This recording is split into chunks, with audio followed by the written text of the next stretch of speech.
Hello दोस्तों, फिर से आपको यार वीडियो मीडिया में स्वागत है। दोस्तों, आज कॉमरेड स्वर्गीय कामेश्वर राम जी, जो बहुत बड़े क्रांतिकारी थे, उसका निधन हो चुका है। दोस्तों, उसका समाधि आज है। देख सकते हैं दोस्तों किस तरह से उनका समाधि दिया जा रहा है।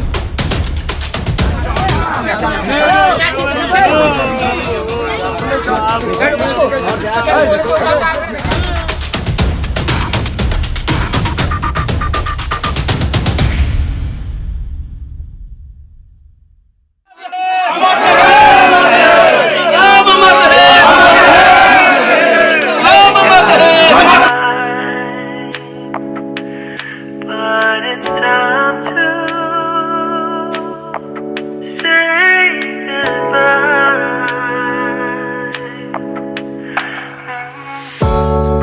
आज उनके 5वें दिन भी उसके आवास पे उनके नाम का लाल सलाम दिया जा रहा है। और हम पूछते हैं आगे,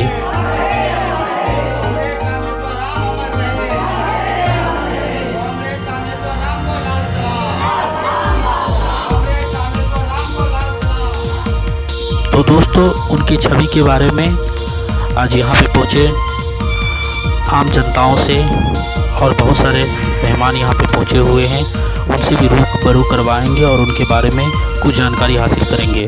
तो दोस्तों, इस समारोह में पहुँचे हुए हैं जाप नेता प्रदेश अध्यक्ष गौरी शंकर यादव जी।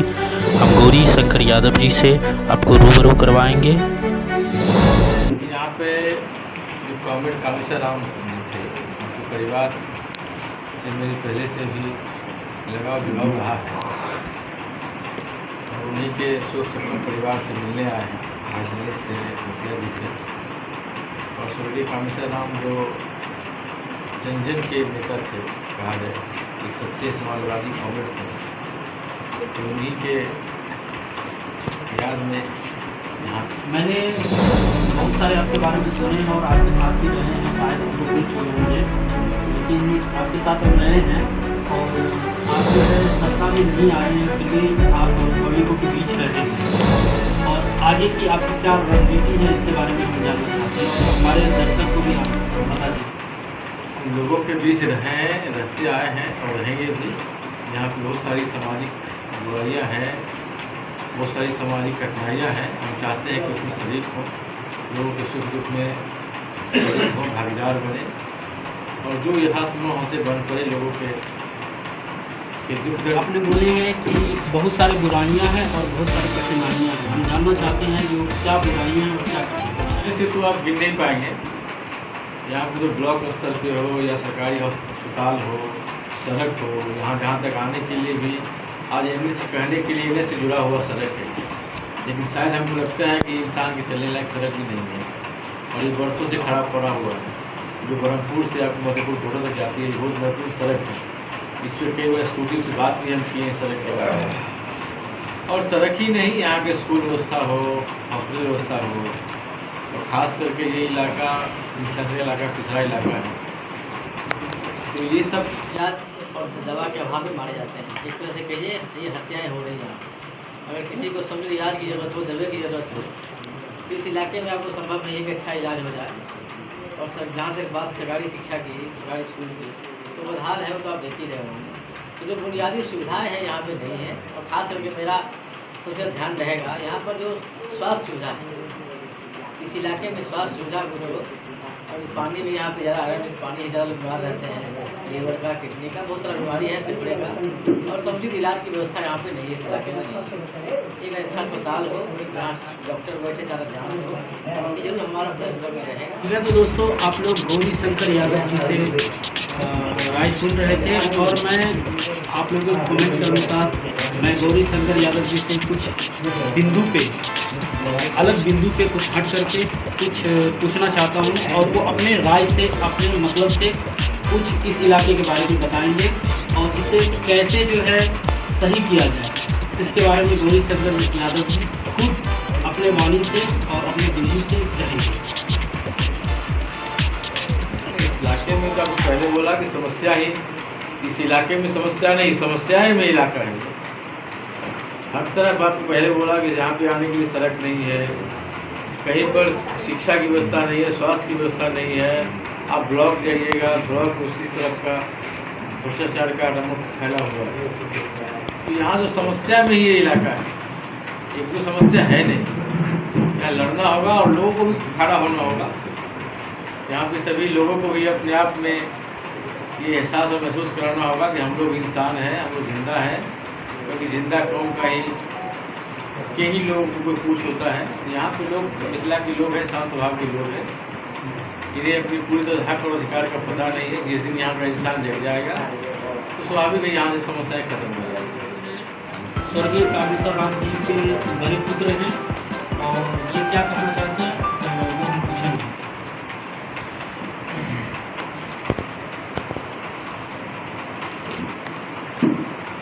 मेरे पिताजी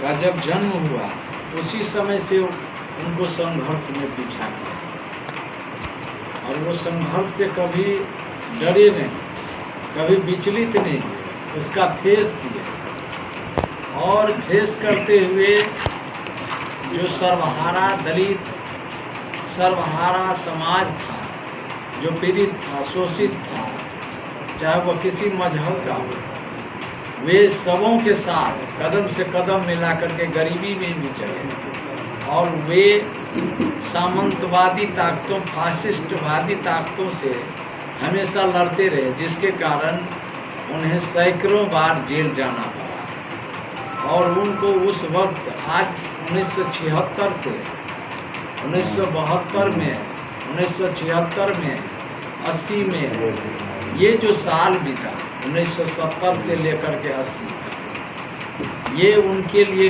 काल कोठरी के तरह बीता। वे अपने 56 साथियों के साथ इस इलाके में संघर्ष करते रहे, हम लोगों को भी बचाते रहे। संकल्पित हुए जिस दिन वो मरे, 11 अक्टूबर को वो मरे, उस दिन हम लोगों ने संकल्प लिया और बिना सूचना का इस इलाके का उनका जो संगी साथी, क्रांतिकारी साथी था, हुजूम था, वो पहुंच गया उनको अंतिम विदाई देने के लिए। मैं शुक्रगुजार हूं उनके पुत्र के नाते कि मेरा पिता मरा नहीं, मेरे जितने भी समाज के लोग हैं वही मेरे पिता है, वही मेरे माता है, वही मेरा भाई है, बंधु है। जी, जहाँ तक हम जानते हैं आपके पिताजी को, जो कि क्योंकि हम जो है इसी पंचायत के हैं और उनका कहना था जो आगे बढ़ो और उनका नारा था आगे बढ़ो पीछे मत मुड़ो।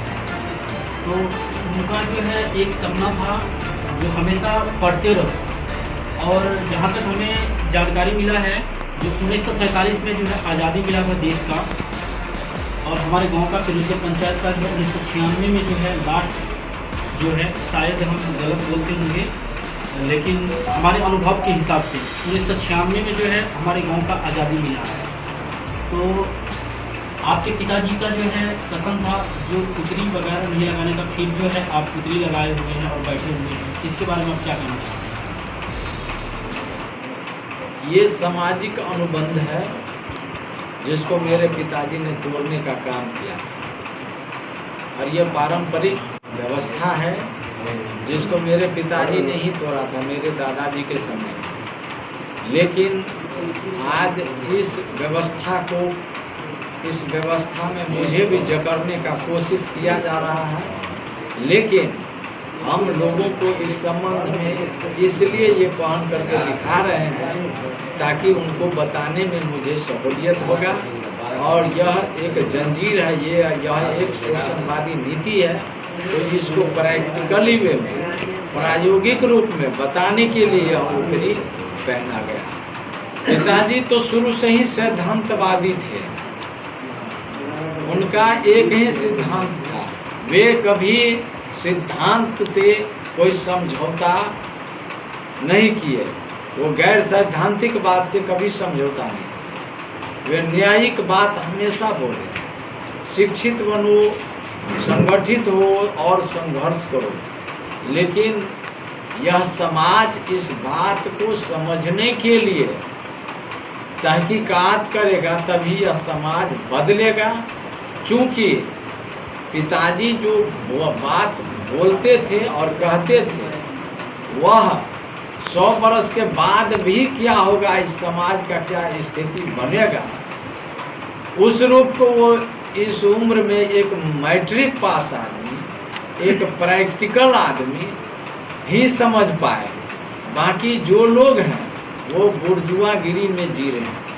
वो अगर समझ पाते तो वो भी इस जंजीर को तोड़ने में हमेशा तैयार रहते, लेकिन वह मनुवाद से हमेशा के लिए समर्पित भाव से देख रहे हैं मनुवाद को। इसलिए यह स्थिति उत्पन्न है कि आज हमको भी इस मनुवाद ने घेरने का काम कर रहा है। जो घेर नहीं सकता है वह टूट जाएगा। तो दोस्तों, आप लोग जो है स्वर्गीय कामेश्वर राम जी के बड़े पुत्र दिनेश राम जी से सुन रहे थे। वाणी लेंगे माननीय हैदर जी से, और स्वर्गीय कामेश्वर राम जी के बारे में कुछ बताएं और इस गांव के बारे में भी कुछ बताएं। सबसे पहले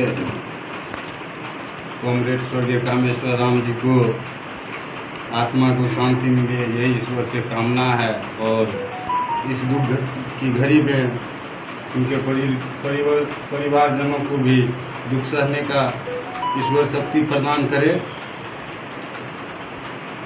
स्वर्गीय कामेश्वर राम जी के बारे में क्या कहूँ, वो एक खुली किताब है, खुली किताब थे, पढ़ने की चीज़ है। उन्होंने हमेशा शिक्षित बनो, संगठित बनो, संघर्ष बनो का नारा दिए, सिद्धांत से कभी समझौता नहीं किए।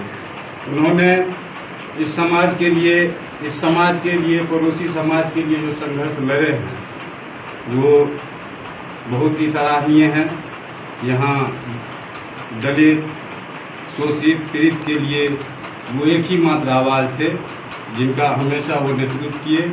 और हमारे पूर्वजों ने जो गुलामी के जंजीर में बंधे हुए थे उनसे आज़ादी दिलाने में महत्वपूर्ण भूमिका निभाए थे कामेश्वर राम जी। मैं उनको नमन करता हूँ। सरकार भवन में नजर आएगा, यही मेरी उनका इच्छा थी कि पंचायत में, गोठ में पंचायत सरकार भवन हो और गोठ में स्वास्थ्य केंद्र हो। जब यह स्वास्थ्य केंद्र बन जाएगा तो स्वास्थ्य के क्षेत्र में यह पंचायत आगे बढ़ेगा और लोगों को सुविधा भी मिलेगा, जिससे लोगों को कई तरह की बीमारी से छुटकारा मिल पाएगा। ठीक है मुखिया जी, आपका जो ये बताए हुए हैं, ये जो पिछले 5 वर्ष में आपने प्रेरणा लिए हुए थे जो स्वास्थ्य केंद्र यहाँ पे खुलेंगे, तो ठीक है, हम इनका जो है अनुमानित करते हैं जो आप ज़रूर खोलेंगे। लेकिन फिर भी आपसे हमको एक सवाल है, जो हमारी सवाल नहीं है, एक्चुअली हमारे जनता को जो है सवाल है, हम आपको बता नहीं पा रहे थे, क्योंकि हमारे चैनल पे जितने भी हैं वो बार बार कमेंट कर रहे थे जो मुखिया जी से जो है रूबरू होइए। तो हम आपसे एक चीज़ पूछना चाहते हैं, जो इस गांव में जो है समस्या जो है उससे हट कर, पिछले बार जो हम आपसे इंटरव्यू लिए हुए थे उसमें भी आपसे ये सवाल किए हुए थे, कुछ हट करके कुछ बिंदु पे आप कुछ 2 लाइन बोलिए जिससे ये समस्या सारा जो है समाधान हो जाए। देखिए, चुनाव के वक्त कई लोग घोषणाएं करते हैं और मैं घोषणा किया तो मैं करता भी हूँ। मेरी अपनी सोच है कि जो हो उतना ही लोगों के बीच में जाइए। मैंने कहा था कि हर गली में रोड सड़क बनेगा, मैंने कहा था लोगों के बीच में कि आवास देने का प्रयास करेंगे, मेरा था लोगों को राशन कार्ड मिलेगा। इस दिशा में सरकार का जो गाइडलाइंस है, सरकार के जो नियम कर वो हो भी रहा है। लेकिन सबसे बड़ी समस्या है, मेरा कल भी हम लोग कुछ लोग बैठे हुए थे, लोग विचार कर रहे थे कि अगर समाज हमारा हमको सहयोग करे तो इस गांव गोठ में खास करके दोनों साइड जल जमाव की बहुत बड़ी समस्या है।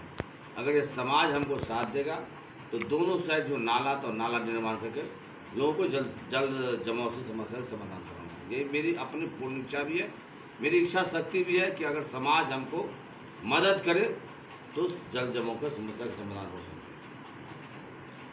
मुखिया जी, हम आपसे आखिरी मतलब एक सवाल, तीखी सवाल पूछना चाहते हैं, जो कि आम पब्लिक का जो बहुत सारा कमेंट भरा हुआ है हमारे गैलरी में, जो कि इस बीच में मात्र 2 दिन से लेकर के अभी तक जो है हमारे गैलरी में भरा पड़ा हुआ है, जो क्या मुखिया जी अपने पिताजी का तिरछी मनाएंगे या नहीं?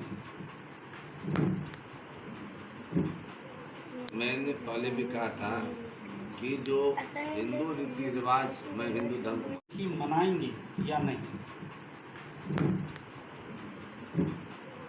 मैंने पहले भी कहा था कि जो हिंदू रीति रिवाज मैं हिंदू धर्म को मानता भी नहीं। यह जो भोज भात वो अमीरों के द्वारा गरीबों पर सामाजिक प्रथा, सामाजिक कुरीतियाँ हैं। जो जजिया टैक्स लगता था उस वक्त में, जो अंग्रेजों के ज़माने में, वही टैक्स अभी जो है अमीर लोगों के द्वारा गरीब लोगों के पिता के किसी या किसी सगे संबंधी के देहांत के बाद भोज करता, वो प्रथा खत्म होनी चाहिए। और मैं भी 13वें के दिन अपने पिताजी पे इस तरह का कोई कार्यक्रम नहीं कराऊँ।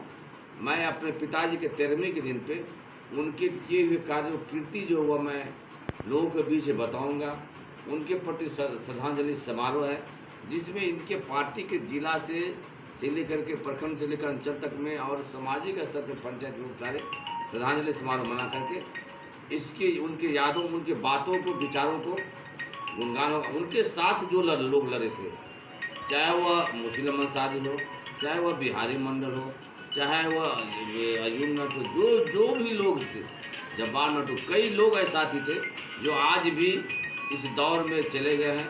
आज भी इस दौर में उनके साथ में सारे साथी उनकी शहादत को याद करेंगे। जो लोग जेल में मर गए, जो लोग उनके साथ जेल के आदमी, उनके सारे साथियों के साथ में श्रद्धांजलि समारोह मनाया। एक बहुत बड़ा पैगाम जाएगा, ये किया जाए कि भोज करने से कोई फायदा था। उनके अपने लोगों को हम लोग जब तक याद नहीं करेंगे तब तक कोई नया इतिहास नहीं बनेगा। ठीक है, तो दोस्तों आप लोगों का कमेंट था, वो कमेंट के अनुसार हमने सवाल पूछ लिए हैं मुखिया जी से। तो विचार कर लेते हैं। दोस्तों बने रहे मेरे चैनल AR वीडियो मीडिया पे। आखिरी में तो जो है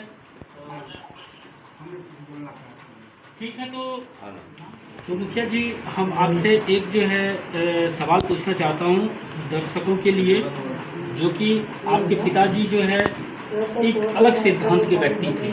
क्या आप उस सिद्धांत पे चलेंगे? कहा गया है पुत्र के पिता के कर्मों से पिता फल पुत्रों को मिलता है। तो मेरा वाकई कहना है कि मेरे पिताजी का जो पद चिन्ह था, उनकी जो सोच थी, उनका जो चिंतन था, मैं प्रयास करूंगा कि उनका जो पद चिन्ह था उस पर चल के अपने समाज, अपने ग्राम पंचायत और अपने सभी वर्गों के लोगों को एक साथ मिला जुला कर चले, जिससे हमारा समाज और हमारा पंचायत आगे बढ़े। शंकर यादव जी जो उन्होंने बताए हैं कि इधर का जो है स्वास्थ्य वगैरह बहुत सारे विकट स्थिति में है, तो इसके बारे में आप क्या कहना चाहते हैं और इस पर आप क्या सुधार लाना चाहते हैं, इसके बारे में क्या बताएं?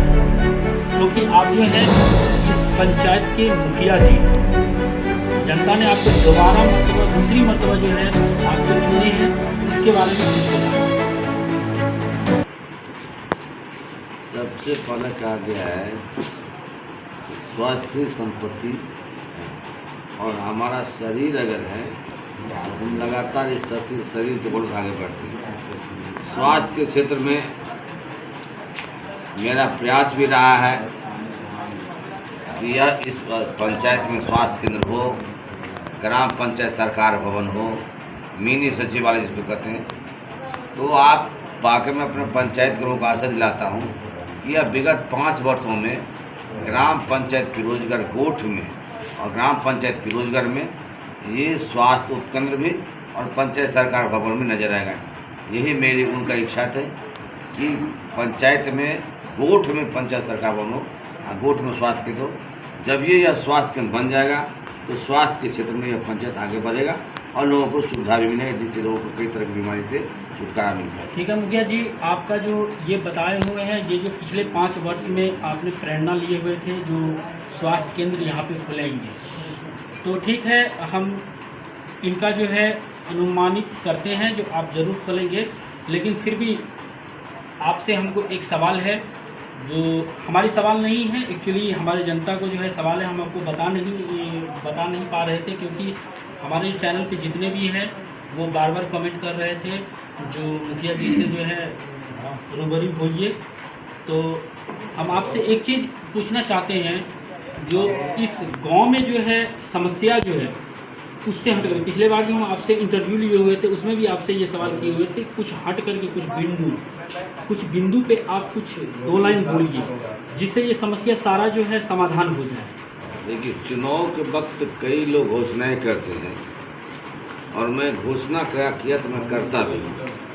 मेरी अपनी सोच है कि जो हो उतना ही लोगों के बीच में जाइए। मैंने कहा था कि हर गली में रोड सड़क बनेगा, मैंने कहा था लोगों के बीच में कि आवास देने का प्रयास करेंगे, मेरा था लोगों को कि राशन कार्ड मिलेगा। इस दिशा में सरकार का जो गाइडलाइंस है, सरकार के जो नियम कर वो हो भी रहा है। लेकिन सबसे बड़ी समस्या है, मेरा कल भी हम लोग कुछ लोग बैठे हुए थे, लोग विचार कर रहे थे कि अगर समाज हमारा हमको सहयोग करे तो इस गांव गोठ में खास करके दोनों साइड जल जमाव की बहुत बड़ी समस्या है। अगर ये समाज हमको साथ देगा तो दोनों साइड जो नाला तो नाला निर्माण करके लोगों को जल जमाव से समस्या का समाधान करना। ये मेरी अपनी पूर्ण इच्छा भी है, मेरी इच्छा शक्ति भी है कि अगर समाज हमको मदद करे तो जल जमाव का समस्या का समाधान हो सकता है।